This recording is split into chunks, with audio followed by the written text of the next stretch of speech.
La Verge li va somriure.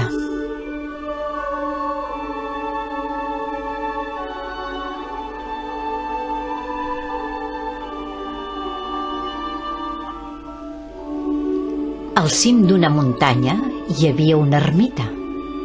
Un caminet pujava fins allà, i a la vora del camí hi creixia una petita floreta que entre les pedres hi havia arrelat. Li va preguntar a un ocellet: «Digue'm què passa, què és el que està passant allà dalt que tanta gent veig pujar?» L'ocellet li responia: «S'arriben a resar-li a la Verge, que és la patrona del poble del Pla. Li porten flors i regals i li canten com a pinsans».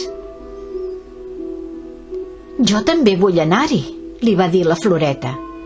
«Arranca'm i porta-m'hi, per favor. Vull oferir-li a la Verge tot el que tinc, encara que sigui la meva senzilla olor i la petita flor que jo sóc». «No pot ser, floreta», li contestava l'ocellet.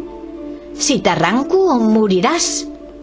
Més si tu vols, podràs veure la Verge quan en processó la portin en baixar». La floreta, tota emocionada, amb les arrels al màxim de substància de la terra va xuclar. Volia oferir-li a la Verge la seva millor olor i els seus colors més brillants. Quan pel caminet s'anava apropant la processó, la gent que hi anava es deien uns als altres: «Avui se sent molt bona olor. Sembla com si tots els arbres del voltant s'haguessin posat d'acord per fer esclatar alhora les seves flors».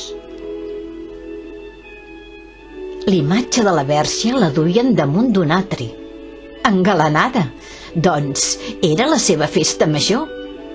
I la floreta, embadalida, no es cansava d'oferir-li el seu millor aroma i la màxima lluentor dels seus colors.